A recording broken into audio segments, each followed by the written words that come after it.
وصحبه أجمعين أما بعد فأعوذ بالله السميع العليم من الشيطان الرجيم من حمزه ونفخه ونفثه عن أم سلمة رضي الله عنها قالت قال رسول الله صلى الله عليه وسلم إذا دخل العشر وأراد بعضكم أن يزحي فلا يمس من شعره وبشره شيئا وفي رواية فلا يأخذن الشعر ولا يكلمن زفرا.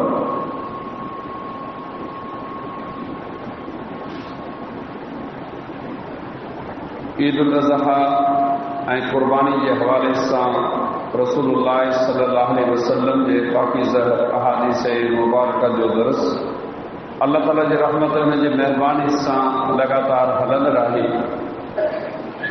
अॼु इन मज़मून जी मुनासिबत सां ही जेका हदीस मुबारक मूं तव्हांजे साम्हूं बयानु कई आहे उहा हदीस जे किताब सही मुस्लिम जी आहे.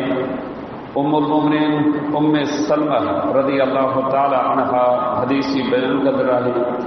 और बयान करे थी त रसूलुल्लाह सल्लल्लाहु अलैहि वसल्लम जन फरमायो जॾहिं ज़िल हज जो ॾहो शुरू थिए ऐं तव्हां मां को क़ुर्बानी करण जो इरादो रखंदो हुजे त उहो पंहिंजे वारनि ऐं खल मां का शइ न लाहे ऐं हिकु रिवायत में आहे त उहो पंहिंजा वार न कटाए न पंहिंजा न.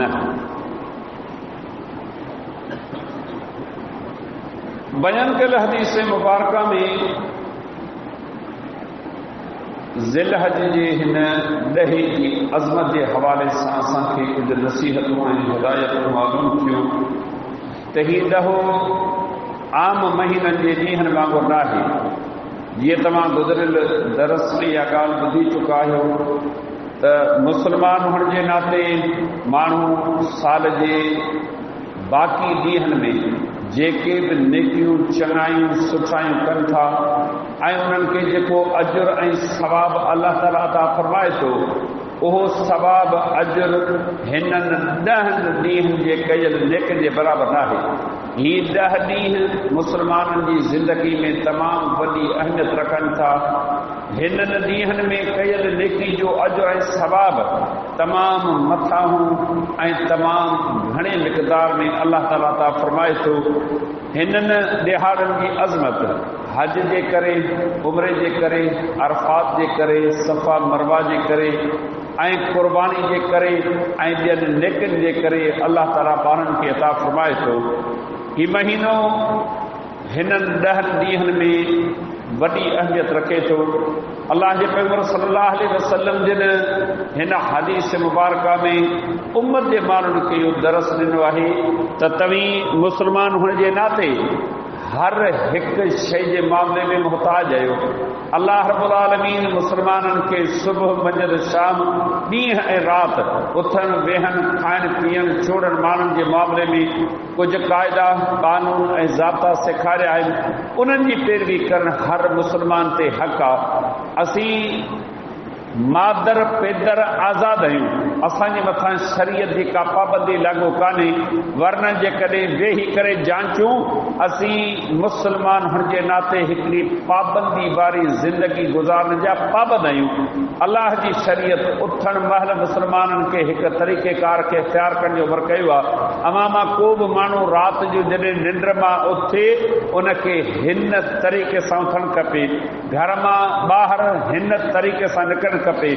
मस्जिद में हिन तरीक़े सां दाख़िल थियणु खपे.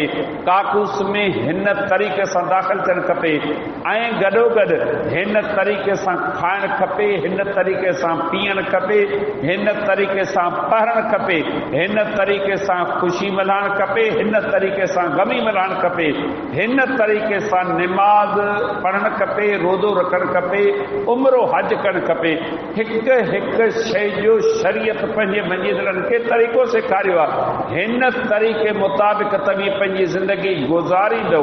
अल्लाह ताला क़ुर में फरमायो व इन तुतीउहु तहतदू. ऐं जेकॾहिं इन यानी मोहम्मद सल्लल्लाहु अलैहि वसल्लम जी पैरवी कंदो, ताबेदारी कंदो त हिदायत वारा थींदो. इन पैगंबर खे छॾे अमीं चओ त हिदायत मिलेव न, अमां खे हिदायत कान मिलंदी. ऐं उन जे लाइ रसूल जे लाइ अल्लाह इहो फरमायो वमा आताकुमुर रसूल फखुदूहु वमा नहाकुम अन्हु फंतहु वत्तकुल्लाह इन्नल्लाह शदीदुल इकाब। ऐं मुंहिंजो रसूल सल्लल्लाहु अलैहि वसल्लम जेका शइ तव्हांखे ॾिए, यानी जंहिं शइ जो अमर करे उन ते अमल करियो, उहा शइ वठो ऐं जंहिंखां झले न उन खां रुकिजी पियो। पैगंबर जे फरमान जे उबतड़ न हलिजो।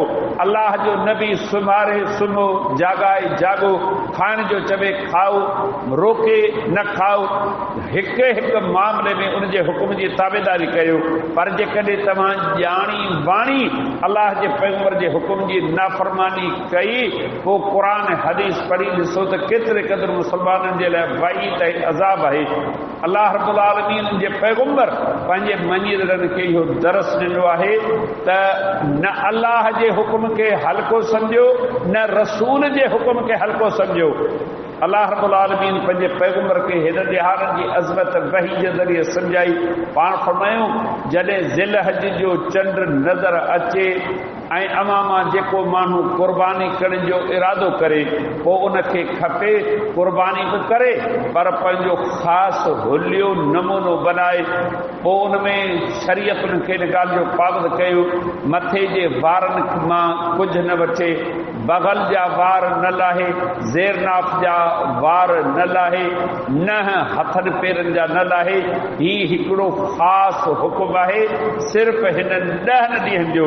तव्हां अंदाज़ो लॻायो, असीं मुस्लमान हुअण जे नाते सच पुछो पंहिंजे 5 फुटे बदन जा बि मालिक कोन आहियूं। अल्लाह जी शरीयत जो अमर आहे, रमज़ान जे महीने में इहो बदन भले बि अव्हांखे केॾो बि प्यारो हुजे, इन जो पीअण, इन जो खाइण रोके रखो। मुस्लमान खे खपे त अल्लाह जी शरीयत जो अमर वञे, खाइण पीअण खां रुकिजी वञे। मुस्लमान खे अमर आहे तुंहिंजे बदन ते जेको लिबास पहिरियल आहे, इन लिबास में रेशमी लिबास तोखे इस्तेमालु कोन्हे करणो। इन लिबास में जेका तुंहिंजी सलवार आहे, गोड पेंट पंजाबो आहे, इहा तुंहिंजी भेली खां मथे हुजे, हेठि न हुअणु खपे। हीअ सभु शरीयत पंहिंजे मञीदड़नि जे लाइ क़ाइदा कानून बयानु कया आहिनि। क़ुर्बानी जो अमल यकीनन चोटी जो अमल आहे, अजुर में, सवाब में, ऐं उन जो बुनियाद तक़वा ऐं परहेज़गारी आहे। अल्लाह ताला क़ुरान में फरमायो, लन यनाल अल्लाहु लुहूमुहा वला दिमाउहा वलाकिन यनालुहु तक़वा मिनकुम। अल्लाह वटि तव्हांजी क़ुर्बानी जो न गोश्त पहुचे थो ऐं न रत, पर जेका दिलि जी तक़वा, परहेज़गारी, अल्लाह खां डिॼण, अल्लाह जो ख़ौफ़, क़ुरान सुन्नत जी ताबेदारी, हुकूकुल्लाह, हुकूकुल इबाद जी पासदारी, अल्लाह सिर्फ़ इहा शइ थो ॾिसे। गोश्त अव्हां जे कम जो आहे, अमीं इस्तेमाल में आणियो था, तंहिंजे करे अल्लाह सिर्फ़ अव्हां जे दिलनि जी परहेज़गारी ॾिसे थो। हिकिड़ो माण्हू चए त क़ुर्बानी कंदुसि ऐं नबी जे हिन फरमान खे कोन मञंदुसि, हीअ हदीस दरस ॾे थी क़ुर्बानी कंहिंजे चवण ते करी थो। जेकॾहिं को सवाल करे भई इन करे क़ुर्बानी करियूं था त अल्लाह जे रसूल सल्लल्लाहु अलैहि वसल्लम जो अमर आहे, हूंदे वारा अवां मां जेके बि आहिनि, मन कान लहू सातुन, जेको माण्हू ताक़त रखे थो उनखे खपे त क़ुर्बानी करे। हीउ नबी जो अमर आहे। उन साॻे नबी जो अमर आहे पंहिंजे वारनि मां कुझु न वठे। हिननि 10 ॾींहंनि में सच पुछो, हिननि 10 ॾींहंनि में बि असीं पंहिंजे माहौल मुआशिरे जो जाइज़ो वठूं था न। 1 2 3 4 क़ुर्बानी माण्हू कनि था, अल्लाह तौफ़ीक़ ॾिनी आहे, अल्लाह क़बूल फरमाए। पर उन्हनि माण्हुनि खे तव्हां ॾिसंदो, हिननि ॾींहंनि में बि तव्हांखे ॾाढी कूड़ी नज़र ईंदा। इन्हनि 10 ॾींहंनि में बि इहा शइ बर्दाश्त नथा कनि। ॿुधायो केतिरे क़दुरु असां में तक़वा आई आहे, केतिरे क़दुरु परहेज़गारी आई आहे। छा ही क़ुर्बानी सिर्फ़ गोश्त खाइण जो नालो आहे? हर इबादत पंहिंजे कंदड़ खे इहो दरस ॾे थी, हिन इबादत जे नतीजे में अवां में परहेज़गारी अचे। जेकॾहिं परहेज़गारी आई, सम्झो त इन इबादत पंहिंजो रंग ॾेखारियो। पर जेकॾहिं उहा शइ पैदा कान थी, अल्लाह हिदायत करे असांजूं ही महिनत ख़ुदा करे चल रब वटि अगन। ही हदीस मुबारका दरस ॾे थी, ही जिस्म जा सभु मामला मुंहिंजे तव्हांजे वस ऐं इख्तियार में कान्हे। शरीयत पंहिंजे मञीदड़नि खे अमर कयो आहे, अव्हां जे जिस्म ते जेके वार आहिनि, अव्हां हफ़्तेवार दरस में ॿुधो 40 ॾींहनि ताईं इन्हनि खे तव्हां रखो, उन्हनि खां पोइ उन्हनि खे कटियो, साफ़ सुथरा थियो। शरीयत अमर कयो आहे मुस्लमान मर्द पंहिंजे चेहरे ते ॾाढ़ी रखे, ॾाढ़ी कोन उनजे लाइ हराम आहे, नाजाइज़ आहे, उनखे हक़ न आहे जो अलाह जे पैगंबर सल्लल्लाहु अलैहि वसल्लम जी सुन्नत खे ज़ाया करे ही क़ुरान जूं आयतूं ॿुधूं, नबी अलैहिस्सलाम जा फरमान ॿुधूं, ज़रे बराबरि असांखे का परवाह कान्हे। क़ुरान मजीद में अलाह ताला यहूदियुनि जो ज़िक्र कयो, उन्हनि जी बर्बादी तबाही जो ज़िक्र कयो, उन्हनि में हिकिड़ी बुराई इहा बि ज़िक्र कई त किन ॻाल्हियुनि खे मञनि था ऐं किन ॻाल्हियुनि खे कोन था मञनि। सच पुछो, जेकॾहिं पंहिंजी ज़िंदगी जो जाइज़ो वठूं था न, हिकिड़ी ॻाल्हि मञूं था, 10 ॻाल्हियुनि जा असीं मुखालिफ़ आहियूं। मूंखे ॿुधायो त असांजी कहिड़ी अमली ज़िंदगी आहे। हीअ ॾिहाड़ा असांखे दरस ॾियनि था त मुस्लमान अलाह ऐं उनजे रसूल सल्लल्लाहु अलैहि वसल्लम जी ताबेदारी में पंहिंजे बस आहर कोशिशि कनि।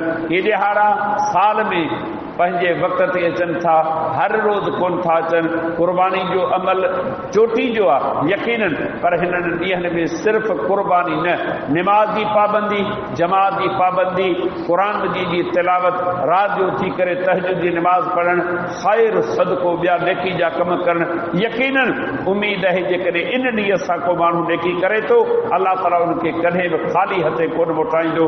अलाह रब्बुल आलमीन खां दुआ आहे मूंखे तव्हांखे सभिनी मुस्लमाननि खे अलाह ताला हिननि ॾींहंनि जी अज़मत जी समझ अता फरमाए ऐं उन्हनि मां वधि में वधि फ़ाइदो वठण जी तौफ़ीक़ अता फरमाए। वमा अलैना इल्लल बलाग।